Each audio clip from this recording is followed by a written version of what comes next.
Before getting any visitor to your website or landing page, you need to make sure that your website is ready. Conversion rate is the number one metric that shows your website's effectiveness. In this video, I will tell you what conversion rate optimization, or in short, CRO is, and what it means for you as a merchant working in subscriptions in Shopify.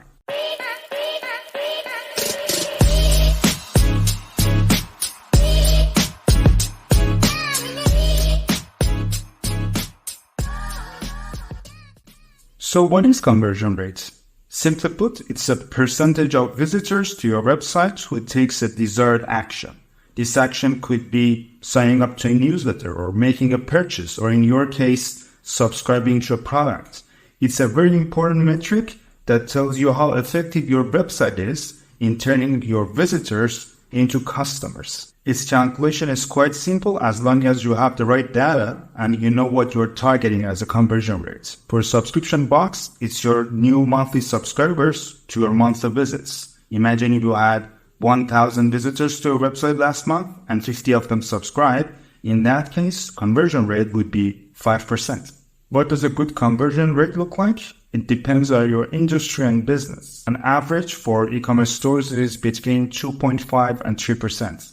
For Shopify stores, it's a bit lower. It's about 1.4%. And if you are below 0.5, there's a lot of room for improvement.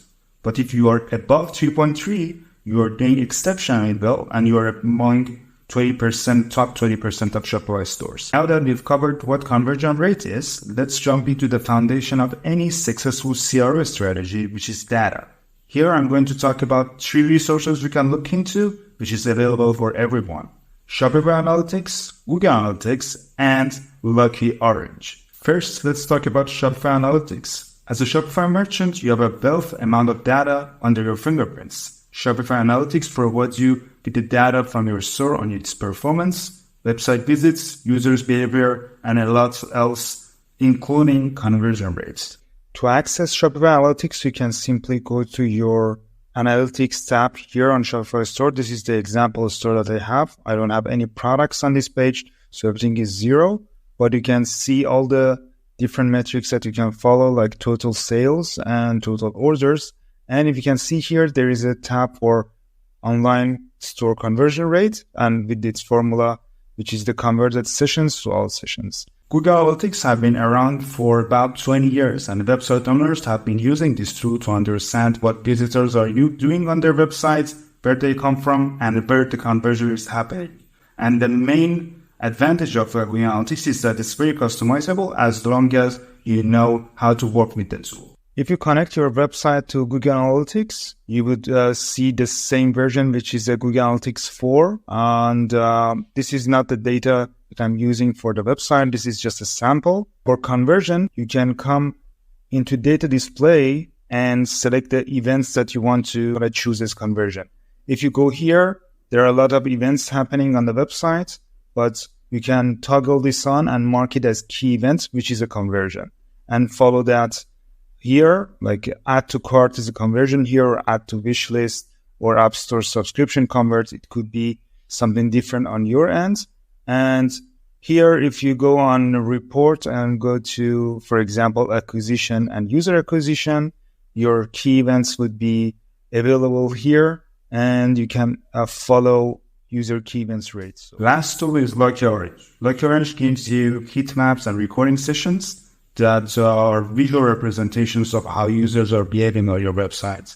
For heat maps, it shows you where users are clicking, scrolling, or spending their time, which shows which elements of your website is bringing the most attention. For session recordings, you can watch real user sessions and understand how they navigate their website and see if they are facing any difficulties that you can solve. For Lucky Orange, you can easily find it on Shopify App Store by typing in Lucky Orange, which is Lucky Orange heat maps and replace. And as I mentioned, you can see all the heat maps and everything else available. Data plays an important role prior to any conversion rate optimization. You need to know what you want to select as a conversion rate and where you want to gather the relevant data. As long as you are looking at the right metrics and graphs, you can build your way through a more successful website. Now that we have our data in place, we can start our conversion rate optimization process.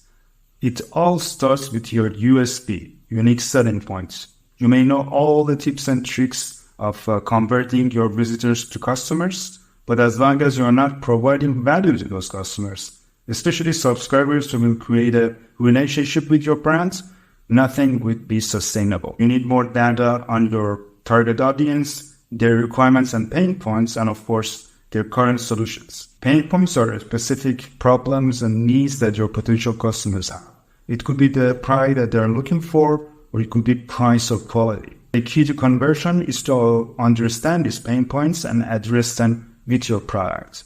Imagine that you're selling an eco-friendly product and your potential customers are environmentally conscious users who are frustrated by the current options out there.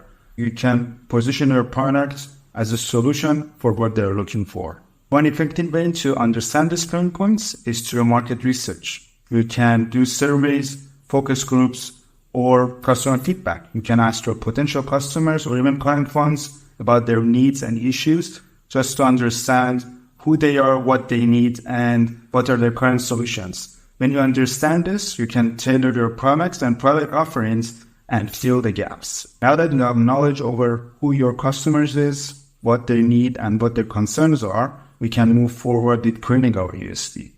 Your USP is what sets you apart from your competition. It's a unique value that your subscribers can't find anywhere else. To define your USP, start by analyzing your competitors. What are they offering? How are they positioning themselves?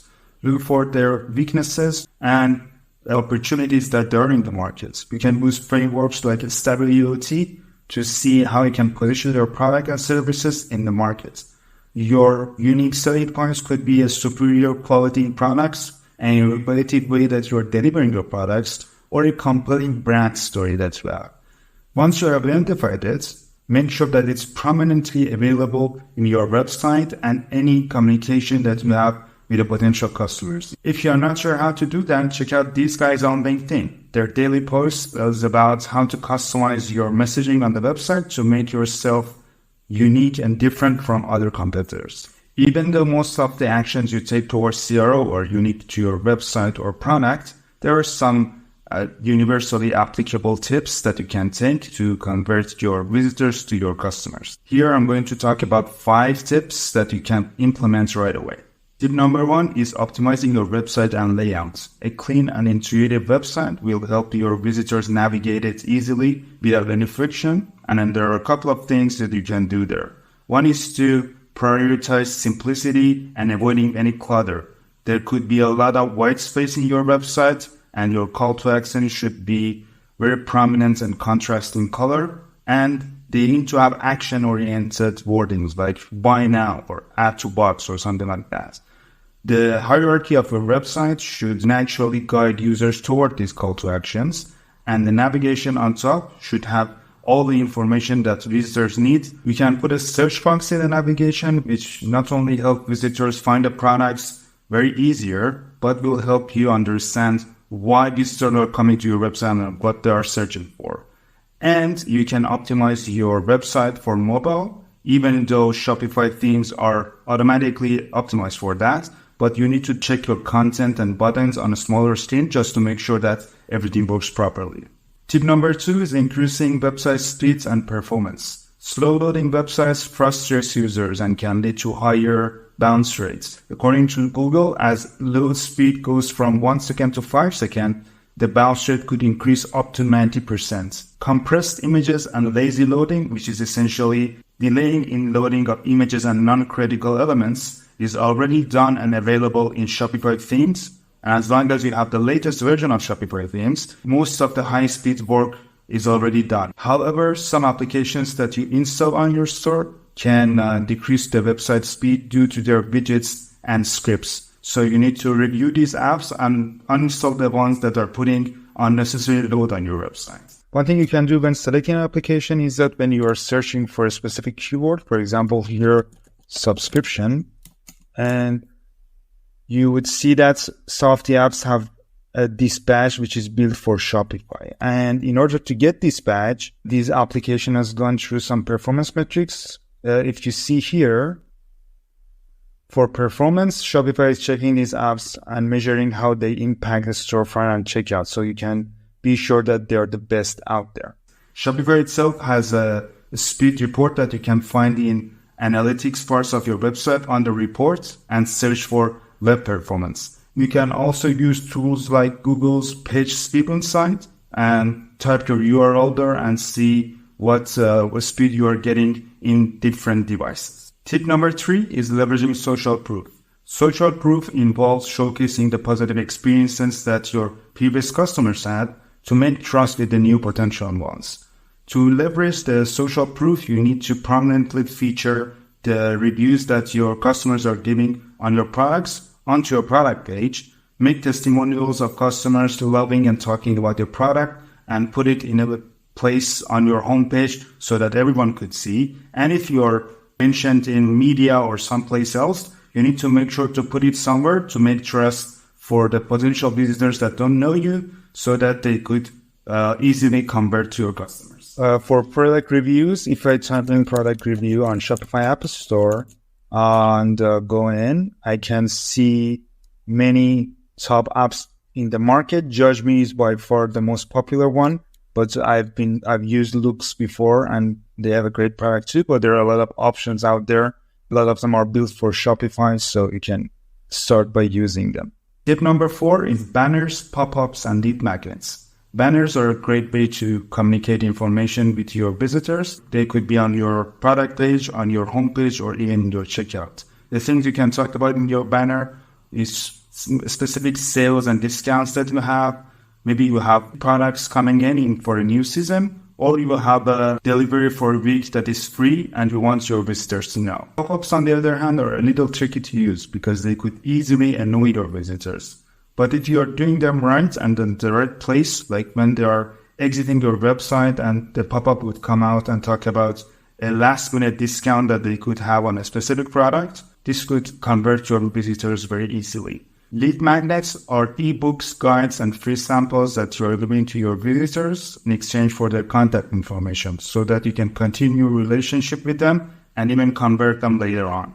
To find pop-ups and banners, I can just type in pop-up here on Shopify.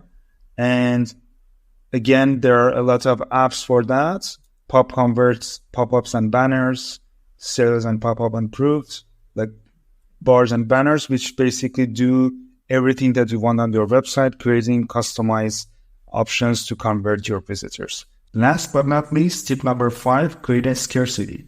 When your potential customers realize that some of your products are limited in supply, they're more likely to make a purchase, not to miss out on that opportunity. To create this scarcity effect, what you can do, for example, on your website is creating flash sales, telling your visitors that during some specific time, some products are going to be available, or some discounts are only available during 3 to 6 p.m., for example. The other way we can do is to tell your visitors coming to your product page that some products are only 3 left in stock or something similar to that. What you want to make sure is not lie to your customers or visitors, telling about the discounts when they realize that these are just hoax and not real, and this is the tool that you're using. You may lose a trust that cannot be regained again, so be careful on that.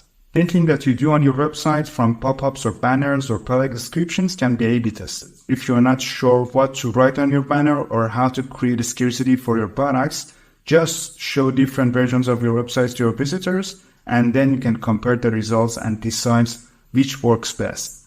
When doing A/B testing, just remember to focus on one element at a time to understand what exactly is making an impact. And the other one is to make sure that you're working with the right tool like Google Optimize or Optimizely to make sure that the results are reliable. We talked about all the tips that you can convert your visitors to your customers, but what is really different from a subscription business than a one-time purchase? The main thing is that a subscriber is not necessarily making a purchase. They are entering into an agreement with your brand. First things first, we need to communicate exactly what is the value proposition of your subscriptions. Visitors need to know what are the perks and benefits they're getting from this subscription so that they could convert to a subscriber. Maybe it could be a discount or a content that is only available to them or a free delivery. it should be exactly available on the product page. The product description itself needs to be much more comprehensive than a one-time purchase. With clear images, unboxing videos, subscribers need to see what exactly comes to their door on every interval. For example, if you are selling coffee on subscriptions, instead of saying that every package has 100 or 150 grams of coffee, tell the users that if you're drinking 1 or 2 cups of coffee a day, you need a weekly subscription. This is something that they can calculate easier. For visitors who are not sure about entering into a long agreement with your products, you can offer free trials or money-back guarantee to reduce the risk. And you need to make sure that your cancellation policy is solid so that everyone knows they can get out of this agreement at any time without any hassle.